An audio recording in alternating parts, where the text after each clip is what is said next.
Takbir dulu. Allahu Akbar. Takbir dulu. Gak usah ketawa, ulangi. Nah, ruku. Mana takbirnya? Nggak apa-apa. Ruku, silakan. Nah, sekarang kita lihat. Nah, sekarang yang ini luruskan, Pak. Bagian pertama, ini lurus. Oke, maafkan saya. Lurus ini, tekan ke belakang. Nah, ini yang lurus. Sekarang agak turunkan sedikit, agak sikukan sedikit gini. Nah, sikukan sedikit, tetap tekan. Nah, ini bagian yang pertama. Ya. Yang kedua, tetap ini diluruskan, tapi tekan ke belakangnya. Nah, ini bagian keduanya. Naikkan sedikit ini, gini. Ya. Hadisnya dari Ibnu Abbas radhiyallahu taala anhuma, innama aqrabal 'abdu min rabbih wa huwa sajid. Keadaan terdekat antara Rabbul Alamin, Allah dengan hambanya saat sujud. Fa aktsirud du'a, maka perbanyak doa. Coba bagaimana cara berdoanya?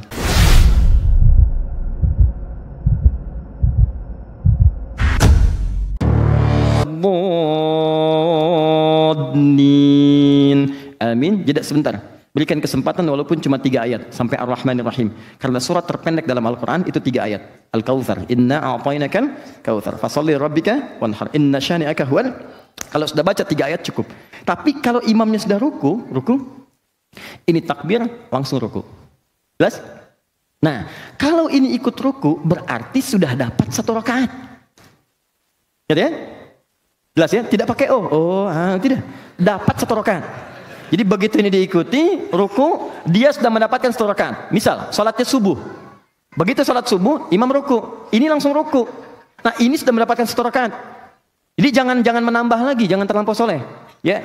Jadi kalau sudah selesai, imam salam, ini ikut salam. Ya, ingat, ini keterangan Nabi, sahabat mengerjakan, ulama mengerjakan. Antum Nabi bukan, sahabat bukan, ulama bukan. Jelas ya? Paham sampai sini? Baik. Antum silakan istirahat. Ya, antum di sini aja, persoalan kita belum selesai. Nah, sini dulu. Ya, tahan. Yuk kita mulai. Kalau sudah paham, ruku sama dengan rakaat, dapat 1 rakaat. Sekarang kita mulai teknis fikihnya. Ruku, posisi membungkuk dalam salat. Ada sebelah sini, Mas? Kita sepakat tadi kiblatnya ke sana. Ya, takbir dulu. Nah, sini, bismillah. Ya, kita belajar sama-sama. Silakan. Takbir dulu. Allahu Akbar. Takbir dulu. Gak usah ketawa, ulangi. Nah, ruku. Mana takbirnya? Nggak apa-apa. Ruku, silakan. Nah, sekarang kita lihat. Perhatikan. Wa idza raka'a, jika beliau akan ruku, fakabbar, maka beliau mengucapkan takbir Allahu Akbar. 1. Nah, ini takbir ini disebut dengan takbir intikal, takbir perpindahan. Jadi kalau imam sudah bacakan takbir, makmum pindah. Ya, jadi isyaratnya lebih kepada bacaan imamnya. Jadi kalau imam sudah katakan Allahu Akbar, pindah. Ya, jangan lihat fokus pada gerakan imamnya. Ini jadi persoalan nanti. Kalau lihat gerakan imam, jadi kacau salatnya. Kalau patokan gerakan, saf pertama ngelihat, saf kedua kan tidak. Yang paling bahaya, kalau ini misalnya sudah sepuh. Taruhlah imam misalnya 85 tahun, misal. Ya, seperti inilah gitu kan. Nah, makmum di belakang masih muda. Perhatikan, begitu mau ruku, kan nggak langsung ruku. Takbir. 85 tahun. Turun. Nah, kan pelan-pelan kan? Nggak mungkin begini. Allah. Kan? Begitu imamnya belum selesai rukunya, makmumnya sudah ruku. Ini yang jadi bahaya. Karena itu patokannya itu bacaan. Ya, ketika mendengar kalimat Allahu Akbar, dia turun, di belakang ikut. Nah, caranya 2. Pertama, bisa mengangkat, Al-Bukhari nomor hadis 757, bisa mengangkat tangan, akan ruku, bisa mengangkat tangan, seperti halnya takbir, hadzwaman kibaihi. Diangkat, Anda akan ruku, Anda angkat begini. Ya, jadi begini, posisi akan ruku. Allahu Akbar, angkat.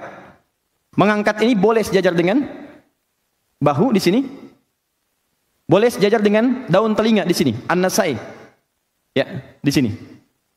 Boleh di sini, boleh di sini. Mana yang paling nyaman? Jelas ya? Disilahkan Anda bisa mengangkat tangan, Allahu Akbar, atau tangan tidak diangkat pun tidak ada masalah. Yang penting takbirnya keluar kalimatnya. Jelas ya? Tapi yang paling umum, riwayat-riwayat yang paling banyak itu dengan mengangkat tangan. Ya, sehingga para ulama lebih kemudian memprioritaskan mengangkat tangan dibandingkan yang mursal, irsal begini. Jelas ya? Baik. Allahu Akbar, ruku. Anda ke sini, Mas? Nah. Pelan-pelan kita mulai dari punggung sampai dengan kepala. 789 masih di Al-Bukhari sama dengan hadis Muslim nomor hadis 411 ditambahkan dengan keterangan sahabat Ali bin Abi Thalib. Perhatikan baik-baik. Saat Nabi ruku itu, perhatikan kalimatnya supaya lebih mudah saya gunakan bahasa Indonesia, maka punggungnya sejajar lurus sampai dengan bagian kepalanya lurus. Mohon maaf saya ini kan. Saya mulai dari punggung dulu ya. Ini. Kata sahabat Ali bin Abi Thalib, sampai-sampai saking lurusnya, kalau ditaruh satu bejana yang dituangkan air di atasnya, itu tidak tumpah. Tuh, ini sempurna Mas, pertahankan ya. Sempurna. Bagus. Ya, tahan sebentar ya, saya jelaskan dulu sampai kita selesai baru pembangunan lagi. Nah ini, ya. Jadi kalau ditaruh misalnya gelas, dituangkan, itu lurus. Nah ini bagus nih, segini Mas ya. Begini, tahan sebentar. Nah, ini satu. Jadi punggung dari bagian belakang sampai ke ujung ini lurus. Hati-hati, nanti saya terangkan dari sisi kesehatannya. Dan bisa diluruskan kalau Anda dokter ingin meralat, saya perkenankan. Jangan kalah sama sapi. Sapi, kuda, rukunya lurus. Silakan cek. Ya. Lihat sini, satu, sudah. Kepala, saya belum bicara menghadap kemana, kita luruskan dulu begini. Ya. Ada dua pendapat, yang pertama menghadap ke arah tempat sujud, ke bawah. Ya, ini pertama. Yang kedua, jika Anda di depan Ka'bah, boleh mengharap ke arah Ka'bah, ke depan. Nah, ya, ini kan karena pakai peci aja, kalau enggak kan mohon izin ya, bisa lurus juga tuh. Baik, ini ke sini ya, enggak harus berlebihan. Nah, sini ya. Mohon izin, maaf. Semoga Allah muliakan antum. Jelas ya? Nah, di antara ke depan dengan ke bawah, mana yang paling diutamakan? Yang paling diutamakan menghadap ke arah ke tempat sujud. Kenapa? Karena ketika Anda menghadap ke bawah, itu umumnya pemandangan akan sama semua, tempat sujud. Kan ini fokusnya penghambaan. Ketika seorang menghamba ke bawah kan? Yang kedua, ketika seorang menghadap ke depan, persoalannya, kadang-kadang yang dilihat itu bisa beda-beda, banyak pemandangan. Ka'bah ada tulisan, ada warna, ada orang. Nah, bisa terjadi seperti ini. Nih. Tuh, nengok kanan, nengok kiri gitu kan? Nah, ini jadi persoalan. Jelas ya? Ya kita fokuskan. Lihat sini. Ini sudah selesai. Jadi kalau saya katakan punggungnya rata atau membungkuk? Rata lurus ya. Sampai dengan kepala menghadap ke arah apa? Tempat sujud ya. Baik. Sekarang teruskan. Tangan. Telapak tangan diletakkan tepat di lutut. Mana lutut? Kepala, pundak, lutut, kaki. Ya. Fokus. Lihat sini. Bukan naik ke atas di paha atau turun ke betis. Karena ketika Anda naikkan atau turunkan, posisi ini akan berubah. Seimbang sekali. Begitu disimpan di lutut, ini seimbang. Turunkan ke bawah, betis. Tuh. Naikkan ke atas, paha. Tuh. Dan gak enak. Kembalikan ke lutut. Lurus lagi. Segini. Jelas? Ketiga, maaf. Yang jari-jari tangan terbuka. Menggenggam. Bahkan kalimat nabinya, lihat kalimat nabinya. Amkana fis sujud. Atau kalimat amkana fir ruku, makin sujudak. Kalau Anda menunaikan ruku, kata Nabi, maka tempelkan dengan kuat telapak tangan itu ke lutut Anda. Dikuatkan, ditekan.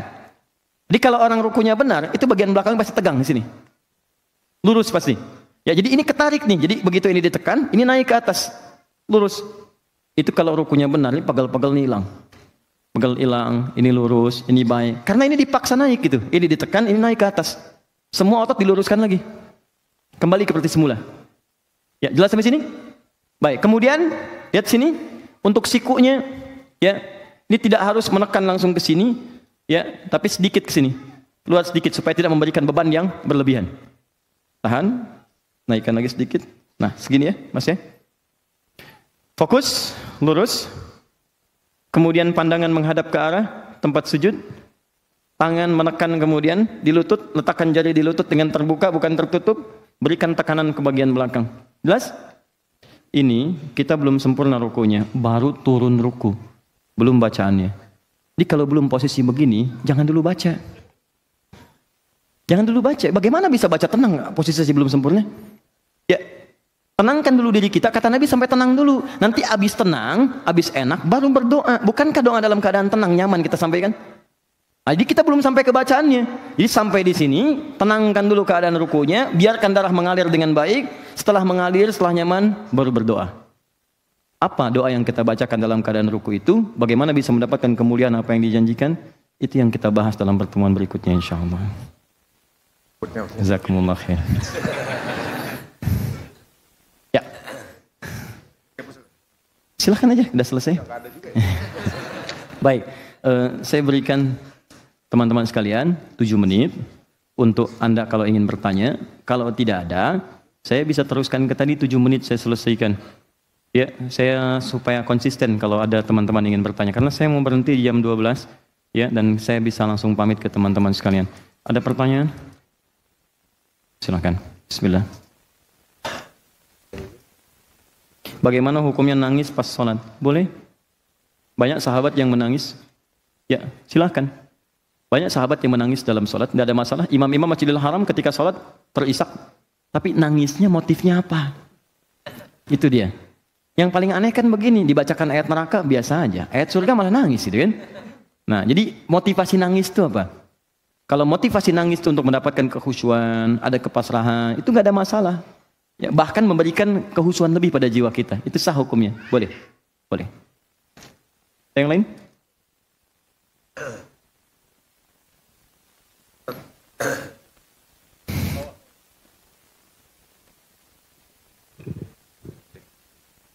Cek. Kita tadi yang kebetulan yang dijelaskan tadi dan saya juga pernah ngalamin dan waktu orang ruku, saya ruku juga tapi saya tambah 1 rakaat lagi kan. Ya. Itu sah nggak, Tad? Kalau tidak tahu dianggap sah salatnya. Kalau tidak tahu dianggap sah salatnya. Apa dalilnya? Buka Quran surah kedua Al-Baqarah ayat 143, paling kiri di pertengahan. Ya, wa ma kana Allahu liyudhi'a imanakum. Allah tidak akan menyia-nyiakan seseorang yang salat dia tunaikan walaupun pada awalnya nggak tahu tentang apa yang ia kerjakan. Ayat ini turun, Quran surah kedua, ayat 143, ya, sampai dengan 144-nya sampai peristiwa yang turun. Jadi begini, awal mula sholat itu, dia menghadap ke arah Baitul Maqdis di Palestina. Ya, sekarang ke Al-Aqsa, yang sekarang. Itu sampai 17 bulan, setahun 5 bulan. Keterangannya ditemukan di kitabnya Ibnu Katsir, Tafsir Quranul Azim, halaman 251, paling kanan sebelah bawah. Itu menghadap ke arah Masjid Al-Aqsa, sampai kemudian Nabi sering berdoa. Ya Allah, karena sering diejek oleh orang Yahudi. Muhammad gak punya kiblat, Muhammad ngadapnya ke kiblat kita, ke Baitul Maqdis, diejek. Karena sering diejek, Nabi minta, ya Allah tunjukkan kepada mereka kiblat yang paling mulia. Nomor 1 yang paling mulia itu kan Ka'bah. Dan Yahudi tahu. Mereka tahu kiblat yang paling mulia itu Ka'bah. Mereka minta, cuma tetap gak dikasih oleh Allah. Tiba-tiba kemudian turunlah Quran surah kedua ayat 144. Qad nara taqalluba wajhika fis sama falanuwalliyannaka qiblatan tardaha fawalli wajhaka syatral masjidil haram. Ya, mulai saat ini Muhammad kami sering lihat engkau menghadapkan wajahmu ke langit, minta supaya kiblat diarahkan ke Masjid Al-Haram, ke Ka'bah. Maka mulai saat ini hadapkanlah ke kiblat yang kau inginkan itu. Allah kasih yang lebih baik daripada Yahudi. Maka dapatlah itu. Pertanyaannya, beliau kan sedang sholat itu di kediamannya Ummul Bashar yang sekarang jadi Masjid Kiblaten. Sementara yang tinggal di masjid di Madinah itu nggak tahu kejadian itu. Mereka sudah sholat juga, konon turunnya di waktu sholat zuhur, antara zuhur ke asar. Turun. Dulu teman-teman, itu Madinah itu kotanya seluas Masjid Nabawi sekarang. Seluas itu. Di luar itu sudah bukan Madinah.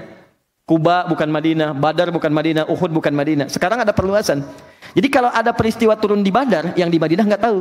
Peristiwa turun di Uhud, Madinah nggak tahu. Nah, ini peristiwa turun di kediamannya Ummul Bashar yang sekarang jadi Masjid Kiblaten. Turun. Begitu turun, Nabi itu kemudian berbalik 180 derajat. Berbalik. Sahabat ikut. Cuman persoalannya, begitu sahabat pulang ke Madinah bersama Nabi, orang-orang di Madinah diceritakan oleh mereka. Tadi ada ayat turun, kita sekarang menghadap ke kiblatnya ke arah Mekah, ke Ka'bah. Kami sudah dapatkan. Hei orang Yahudi, kami sudah menghadap ke Ka'bah. Yang sudah sholat di Madinah bingung, ini sholat kami statusnya bagaimana? Karena kami nggak tahu kalau kiblatnya sudah beralih ke Ka'bah, sementara kami sudah sholat. Waktu zuhurnya sudah habis waktu itu. Maka bertanyalah kepada Rasulullah, ya Rasulullah, bagaimana status sholat kami yang kami telah kerjakan, kiblatnya masih menghadap ke arah Baitul Maqdis. Maka turunlah kemudian ayatnya yang 143-nya. Wa ma kana Allahu liyudhi'a imanakum. Allah nggak akan nyanyiakan amalan sholat kamu yang kamu kerjakan karena iman. Maksudnya, sesuatu yang dikerjakan karena ketidaktahuannya, bukan untuk disengaja, tapi ada keimanan dilakukan pada saat itu, maka tetap dinilai pahalanya sempurna oleh Allah Subhanahu wa taala. Jelas ya? Baik. Ada yang lain? Oh. Apakah boleh berdoa di akhir sujud? Namun doanya menggunakan bahasa Indonesia. Ini kelas advance. Kita baru ruku, dia sudah sujud. Oke, saya jawab tidak apa-apa. Boleh. Hadisnya dari Ibnu Abbas radhiyallahu taala anhuma, innama aqrabal 'abdu min rabbih wa huwa sajid. Keadaan terdekat antara Rabbul Alamin, Allah dengan hambanya saat sujud. Fa aktsirud du'a, maka perbanyak doa. Coba bagaimana cara berdoanya? Para ulama mengatakan sujud dalam doa bukan cuma boleh, sangat dianjurkan. Tapi bagaimana cara kita mengerjakan doa itu? Kalau lafadznya persis seperti dilafadzkan Nabi, maka silahkan lafadzkan. Boleh. Subhana rabbiyal a'la, subhana rabbiyal a'la wa bihamdi, subhanakallahumma bihamdika allahumma ighfirli. Minta Allahumma ij'al fi lisani nura wa fi 'aini nura wa fi sam'i nura wa fi qalbi nura. Silakan. Tapi kalau permintaannya tidak dilafadzkan oleh Nabi atau situasinya beda yang dialami di zaman Nabi, doa untuk suami, doa untuk anak lulus ujian, doa untuk macam-macam, maka kata para ulama tidak perlu dilafadzkan sehingga tidak mengeluarkan kalimat baru yang bukan dimaksudkan dalam bacaan salat yang dituntun oleh Nabi. Cukup disampaikan dalam hati saja. Tidak perlu disuarakan, nggak perlu dilafadzkan. Ya, diikat dengan kalimat di Al-Bukhari nomor hadis 651. Shallu kama ra'aitumuni usolli. Salatlah kalian persis seperti melihat aku salat. Karena itu Nabi nggak pernah salat pakai bahasa Indonesia. Jelas ya? Atau bahasa-bahasa lokal yang lainnya. Dia cukup ucapkan kalimat-kalimatnya, lalu setelah itu baru di hati kita hadirkan apa yang ingin kita mintakan. Nanti saat masuk sujud saya bahas dengan detail. Jelas ya? Teman-teman, kenapa ini saya hentikan dulu bacaan? Karena saya tidak biasa menerangkan cuman sekedar ini doanya begini. Itu ada makna semuanya. Di subhana rabbiyal azim wa bihamdi, kenapa pakai azim? Kenapa pakai subhan? Kenapa pakai wa bihamdi? Itu kuncinya, kalau benar bacakan itu, maka dapatlah karunia yang lainnya. Kalau saya terangkan itu bisa 1 jam 2 jam lagi ke depan. Dan nanti paling gak enak kalau dipotong pada hal-hal yang belum sempurna. Jelas ya? Oke, cukup? Terakhir ya, maksudnya 5 pertanyaan? Oh baik, 1 pertanyaan. Silakan. Ya. Ruku, posisi lengan, siku atau? Baik. Pertama, lengan, kalau saya sebutkan lengan, di sini dirinci oleh Al-Quran termasuk hadis. Kalau saya sebutkan lengan atau tangan, berarti dari ujung sini sampai ke sini. Ingat itu ya? Dari ujung sini sampai ke sini. Nanti dalam praktek ibadah, itu akan dirinci. Ini disebut kaf. Saat bertakbir, maka telapak kaf bertemu dengan punggung. Begini. Ini disebut dengan rusgun, boleh begini. Ini disebut dengan sa'id, boleh ke sini. Tapi tidak boleh sampai ke siku. Siku disebut mirfak, jamannya marafik. Kalau wudu sampai ke mirfak, marafik. Dari sini waghsilu wujuhakum wa aydiyakum ilal marafiq. Quran surah 5 ayat 6. Kalau kamu wudu, basuh tanganmu dari jari sampai ke siku. Jadi dari sini ke sini, bukan siku ke bawah. Nah, jadi yang disebut dengan lengan nanti dari sini sampai ke sini. Sekarang kita turunkan saat tadi ruku, posisinya bagaimana? Untuk jari terbuka di lutut begini. Untuk lengannya yang ini. Baik, di sini ada 2 pendapat yang paling utama. Yang pertama mengatakan tidak lurus seperti ini, ya, tapi diberikan semacam ada siku sedikit di sini. Jadi ketika kita akan ruku, nah ini ada siku begini, tapi tetap menekan ke belakangnya. Cuma sikunya ini ada. Jelas ya? Baik, jadi tidak terlampau kaku, tidak ada tegangan berlebihan di tangan, tapi tegangannya itu muncul ke arah bagian kaki bagian belakangnya, di betisnya. Jadi begitu Anda ingin ruku, nah ini tangannya seperti ini, jadi tidak seperti ini. Ya, tegang tuh ke sini. Boleh yang pakai tangan pendek, Mas? Boleh? Ya, sini. Supaya saya lebih bisa melihat keadaan tangannya.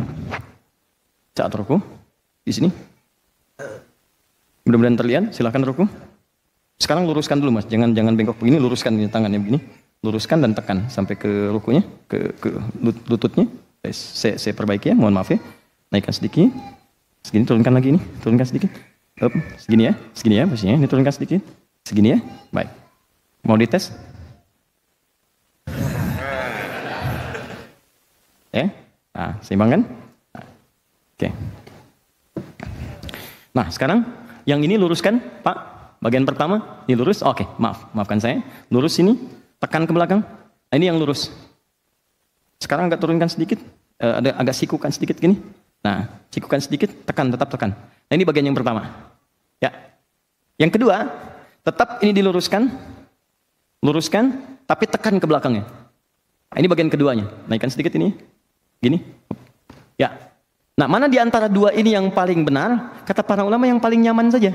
Karena Nabi itu mengisyaratkan cuma 2. Yang pertama, buka jemarinya, ini. Kemudian yang kedua, tekan lututnya. Jadi sepanjang jemarinya terbuka dan mengangkat lututnya, apakah posisi ini kemudian lurus ataupun kemudian siku, itu tidak ada masalah. Dan ulama tidak ada khilaf di sini. Sekira itu Pak ya. Allah Ta'ala a'lam bissawab. Jazakumullah khair. Cukup ya? Baik. Teman-teman, apa yang kita pelajari, saya harapkan insya Allah kita amalkan dalam kehidupan kita. Jangan itu mengendap dalam bentuk pelajaran, dituliskan kemudian hilang seketika. Saya tidak menginginkan itu. Ya.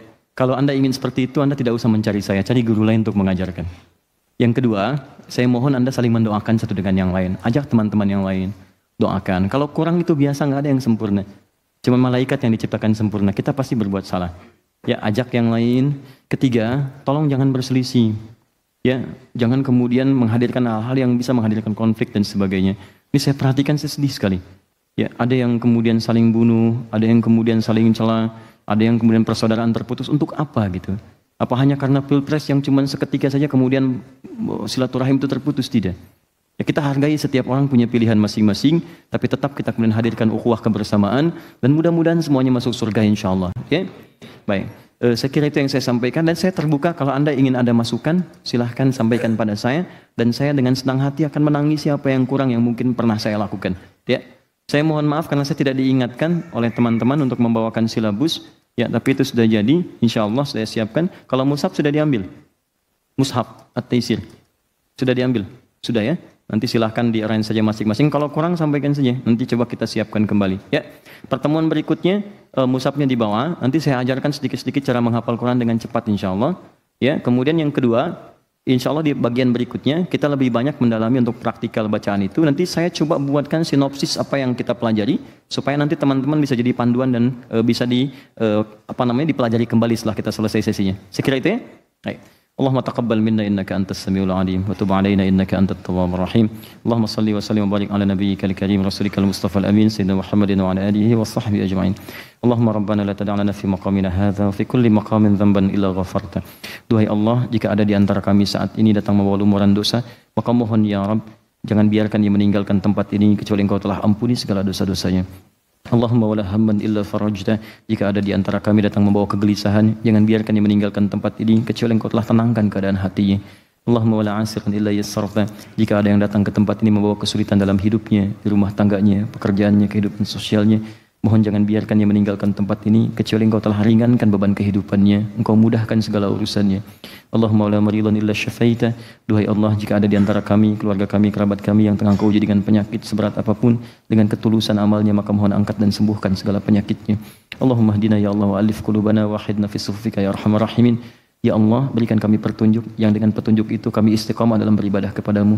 Satukan kami dalam cinta-cinta dan kebaikan, jauhkan kami dari sifat-sifat yang tidak Engkau sukai. Ya Allah, bimbing kami supaya lebih dekat denganmu, di keluarga kami, kerabat kami. Mohon satukan kami ya Allah di dunia dan akrabkan kami saat di akhirat. Allahumma alhiqna bis salihin ma'al ladzina amta 'alaihim minal nabiyyin was-siddiqin wasyuhada'i was-salihin wa hasuna ulaika rafiqa. Ya Allah, kami merindukan pertemuan dengan Rasulullah Nabi Muhammad sallallahu alaihi wasallam. Maka mohon ya Allah, bila pun tak berjumpa di dunia, satukan kami di akhirat bersama Rasulullah SAW dengan para syuhada, orang-orang saleh, orang-orang yang Engkau pandang baik dalam kehidupan dunia dan akhirat. Allahumma ya arhamar rahimin, ummahatina ya Allah ibunda-ibunda kami, Allahumma rahamhunna ya Allah berikan rahmat kepada ibu-ibu kami, para ibunda kami, sayangi mereka ya Allah, bayar tuntas segala letihnya dalam melahirkan kami, memberikan ASI pada kami, mendidik kami, ampuni dosa kami ya Allah yang belum mampu membahagiakan ibunda kami sampai dengan saat ini. Allahumma aba'ana ya Allah, ayah-ayah kami ya Allah yang mereka bekerja keras untuk kesuksesan kami, ampuni dosa-dosa kami yang belum mampu membahagiakan ayah kami ya Allah. Tubna ilaika ya arhamar rahimin min kullil ma'asi, kami mohon ampun dari setiap maksiat yang kami kerjakan ya arhamar rahimin. Allahumma abna'ana ya Allah, anak-anak kami yang Kau titipkan kepada kami, ampuni dosa-dosa kami yang membuat mereka bermaksiat kepadamu ya Allah. Ampuni karena kesibukan kami, kelalaian kami tidak mampu mendekatkan mereka beribadah kepadamu ya arhamar rahimin. Allahumma la tab'ad anna, ya Allah jangan menjauh dari kami, qaribna ila ridhak, dekatkan kami dengan ridhamu ya arhamar rahimin, di pekerjaan kami, di aktivitas kami, dan bimbing kami untuk selalu dekat dalam rahmatmu ya arhamar rahimin. Allahumma rabbana atina fid dunya hasanah fil akhirati hasanah wa qina adzabannar, tawaffana muslimin husnul khatimah. Ya Allah, berikan segala kebaikan dunia, kemuliaan akhirat, jauhkan kami dari ancaman neraka dan wafatkan kami dalam keadaan husnul khatimah. Allahumma qawwi lisanana kulla kalimat at-tauhid la ilaha illallah. Ya Allah, mohon dalam sakaratul maut nanti, jikalau kami akan wafat, ringankan lisan kami, kuatkan untuk mengucapkan kalimat la ilaha illallah. wa ajib lana ya Allah bi kalimatika ya ayyatuhan nafsul mutmainnah irji'i ila rabbika radiyatan mardiyah fadkhuli fi ibadihi wadkhuli jannati. Ya Allah, mohon jawab ya Allah saat kami mengucapkan kalimat tauhid dengan kalimat wahai jiwa-jiwa yang tenang. Hei jiwa-jiwa yang tenang, cepat pulang. Aku sudah merindukanmu. Aku ridha dengan amalmu, engkau pun akan ridha dengan pemberianku. Engkau jadi hambaku dan aku siapkan surga untukmu. Allahumma bifadlika subhana rabbika rabbil izzati amma yasifun. Wassalamun alal mursalin. Wa akhiru da'wana anilhamdulillahi rabbil alamin. Demikian teman-teman, maafkan saya dan semoga Allah menerima apa yang telah kita kerjakan. Terima kasih, berjumpa dalam kesempatan yang lain. Saya mohon maaf, saya tidak tahu apakah bulan Mei nanti saya bisa mengajar sesinya atau tidak, karena itu sesi saya akan melahirkan di awal Mei. Jadi mungkin nanti saya kalau tidak sempat datang, saya coba berikan materi-materinya untuk dipelajari, sehingga pelajaran tetap berlangsung insya Allah. Kalau saya sempat datang nanti, mudah-mudahan kita bisa meneruskan dan mudah-mudahan Allah memberikan ridho kepada kita semua. Dan terakhir, nanti saya titipkan materi khusus kurikulum Nabi saat Ramadan. Jadi apa yang Nabi kerjakan saat Ramadan nanti saya titipkan, teman-teman nanti bisa sebarkan. Nanti teman-teman tinggal bikin peta ke Ramadan, fokus pada amalan-amalan itu saja yang pernah dicontohkan. Saya kira itu. Assalamualaikum warahmatullahi wabarakatuh.